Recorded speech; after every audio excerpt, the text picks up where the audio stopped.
Press conference ہمیں کرنی پڑی کشمیر اکنامک الائنس کے حوالے سے. آپ دیکھیں جتنے بھی بڑے بڑے مسئلے ہیں کشمیر میں اس وقت بزنس کمیونٹی کے حوالے سے پچھلے 6 سالوں سے یہاں کی بزنس کمیونٹی نے سفر کیا. اسی لیے جتنے بھی اسٹیک ہولڈر ہیں ہمارے بزنس کمیونٹی کی طرف سے آج ہم نے ان کو بھی دعوت دی تاکہ جتنے بھی مسائل مشکلات ہیں بزنس کمیونٹی کی طرف سے ان کو ہم ایڈریس کرنے کی کوشش کریں گے اس پریس کانفرنس کے حوالے سے.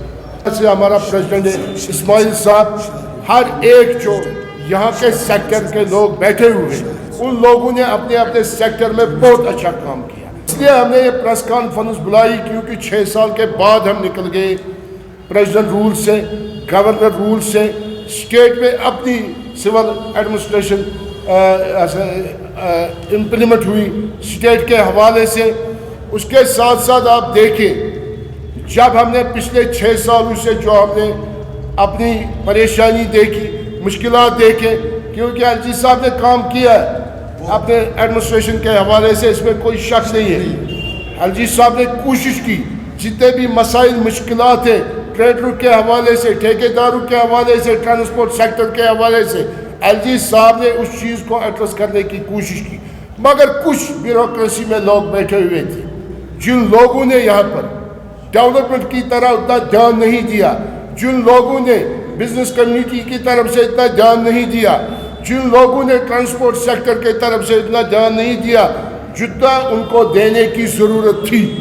اسی لیے یہاں پر بار بار کشمیر کے لوگ چاہتے تھے یہاں پر اپنی نمائندگی ہونی چاہیے, یہاں پر پبلک ریپرزنٹیشن ہونی چاہیے تاکہ جو مسئلے مشکلات ہیں ہمارے یہ گراس روٹ لیول پہ ہم لے جائیں گے تاکہ جتنے مسئلے مشکلات ہیں یہ ہم حل کریں گے. جو بھی ہماری ایڈمنسٹریشن ہے سول ایڈمنسٹریشن کے سائڈ سے یہ حل ہو جائے. آپ دیکھیں اس سے پہلے بھی رنگا صاحب نے بیان کیا پاور کے حوالے سے آلریڈی یہ پچھلے 2 سالوں سے پاور کرائسس چل رہی ہے یہاں پر کشمیر کے حوالے سے. پانی کا مسئلہ تھا یہاں پر آلریڈی 2 سال سے ہمارے لوگ فیس کر رہے ہیں پانی کے حوالے سے. اب نئی حکومت آئی یہاں پر اس کو ہم اپریشیٹ کر رہے ہیں کشمیر اکنامک الائنس کی طرف سے. جتنی بھی ہماری ٹریڈ باڈی ہے ایفیلیٹڈ کشمیر اکنامک الائنس کے ساتھ ان کی طرف سے بھی ہم ان کو اپریسیشن کر رہے ہیں کیونکہ آپ دیکھیں ایک ٹائم ملنا چاہیے سرکار کو. آپ دیکھیں یہاں پر سینٹر سرکار ہماری بڑھ رہی دلی میں اس کو بھی 100 دن لگتا ہے کم از کم اپنے پروگرام آگے لانے کے لیے کیونکہ اس دلی سرکار کے پاس ہر ایک وسائل ہوتا ہے, فائنانشلی وسائل ان کے پاس ہوتے ہیں, ریسورس ان کے پاس ہوتے ہیں, مگر پھر بھی ان کو کم از کم 100 دن لگتے ہیں یہ امپلیمنٹ کرنے کے لیے. اس کے بعد لوگ ججمنٹ کر سکتے ہیں کیا سرکار نے ٹھیک کام کیا یا سرکار نے غلط کام کیا. اسی طرح ہمیں اس سرکار کو بھی میرے خیال سے کم از کم 100 دن 4 مہینے کی دینے کی ضرورت ہے تاکہ ہم دیکھیں کہ جو الیکشن مینیفیسٹو میں یہاں کے سیاسی تنظیموں نے وعدہ کیا تھا یہاں کے لوگوں کے ساتھ تاکہ ہم اس کو جج کر سکتے ہیں 120 دن کے بعد کیا جو مینیفیسٹو تھا نیشنل کانفرنس کا جس کی صدارت میں آج اسٹیٹ کی سرکار بن گئی کیا یہ امپلیمنٹ ہوا یہاں پر گراؤنڈ پر. چاہے یہاں کے 200 یونٹ کے حوالے سے پاور اس کے حوالے سے کمٹمنٹ برابر ہوئی, چاہے گیس کا مسئلہ تھا یہاں پر کیونکہ سلنڈر گیس ہم 6 جو سلنڈر ہم فری دیں گے 1 سال کے حوالے سے کیا وہ مسئلہ حل ہوا. اس کے ساتھ ساتھ جتنے بھی پروجیکٹ یہاں پر پینڈنگ پڑے ہوئے ہیں کیا ان پروجیکٹوں کو ایڈریس کرنے کی کوشش کی گئی یہاں کی سرکار کی طرف سے.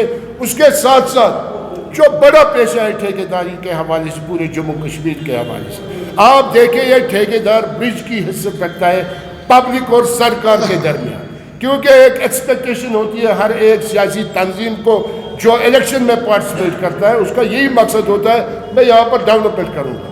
پچھلے کم از کم 2014 سے لے کے 2024 تک ہماری ابھی بھی آؤٹ اسٹینڈنگ 785 کروڑ ہے جو ابھی تک بھی سرکار نے ہماری پیسہ ریلیز نہیں کیا. اس کے ساتھ ساتھ جو ہم نے بڑے مسئلے اٹھائے تھے بار بار ان 6 سالوں میں آپ جو بھی ٹینڈرنگ پارٹیسپیشن ہوتی ہے میکسیمم پارٹیسپیشن ٹینڈر کے حوالے سے باہر ہوتی ہے, باہر سے آتے ہیں ہمارے ٹھیکیدار. ہم باہر کے خلاف نہیں ہیں, ہر ایک ٹھیکیدار کو حق بنتا ہے وہ پارٹیسپیٹ کر سکتا ہے. مگر جو پرابلم ہے اس میں کیونکہ یہاں پر ٹھیکیدار ریہیبلیٹیٹ ہونا چاہیے, یہاں کی اکانومی گرو کرنی چاہیے. اگر ہم چاہتے ہیں یہاں پر بے روزگاری ختم ہونی چاہیے. آپ دیکھیں جی ایس ٹی کے حوالے سے کتنے مشکلات ہیں ہمارے ٹریڈروں کو, وہ مسئلہ حل ہونا چاہیے. آپ دیکھیں جو بھی ہمارے دکاندار صاحبان, چھوٹے دکاندار صاحبان ایم پی اے ہوتے ہیں, وہ بیچارے جو ڈیفالٹر ہوتے ہیں بینک کے حوالے سے, ان کو کرکی لگائی جاتی ہے مکانوں میں, ڈھول نگارے بجائے جاتے ہیں مکانوں میں سرفیسی ایکٹ کے تحت. جموں کشمیر کا جو بینک بن گیا اس کو بنانے میں کشمیریوں کا اہم رول ہے, اس جموں کشمیر بینک بنانے, مگر اس کے بعد نگارے بجانا میرے خیال سے یہ بزنس کمیونٹی کے صحت کے لیے ٹھیک نہیں ہے. یہ جو سرفیسی ایکٹ ہے, جو ایک کالا قانون ہم اس کو کہتے ہیں, یہ ختم ہونا چاہیے. آپ دیکھیں ٹرانسپورٹروں کی پرابلم ہے بیچاروں کی, چاہے ہمارا گڈس ٹرانسپورٹ ہو, آپ دیکھیں کیا حالات ہے پاریم پورہ اڈے کی. بار بار ٹینڈرنگ ہوگی 35 کروڑ کے حوالے سے, 30 کروڑ کے حوالے سے, مگر ابھی تک بھی وہ پروجیکٹ کمپلیٹ نہیں ہوا. 3 سال سے یہ سفر کر رہے ہیں ہمارے گڈس ٹرانسپورٹ کے لوگ. اس کے ساتھ ساتھ جو ہمارا کمرشل ٹرانسپورٹ ہے جو رن کر رہے ہیں پورے کشمیر کے حوالے سے, آپ دیکھیں پیسنجر ٹیکسز, جتنے بھی ٹیکسز ہیں یہاں پر ان کو پہ لگائے جاتے ہیں, مگر آپ دیکھیں جو کاروباری حالات ہیں, ٹرانسپورٹ ہمارا اس وقت سکڑ رہا ہے کشمیر کے حوالے سے. پیسنجر ٹرانسپورٹ بھی جو ہماری مال گاڑیاں ہیں وہ بھی اس وقت سکڑ رہے ہیں.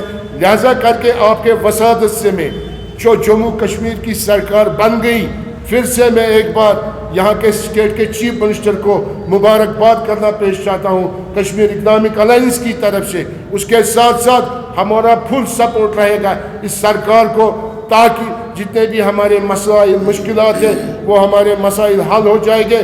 اور ایکسپیکٹیشن ہے یہی ہماری کشمیر اکنامک الائنس کی, جتنے بھی وعدے کیے گئے مینیفیسٹو کے حوالے سے وہ وعدے پورے ہو جائیں گے انشاءاللہ الرحمن.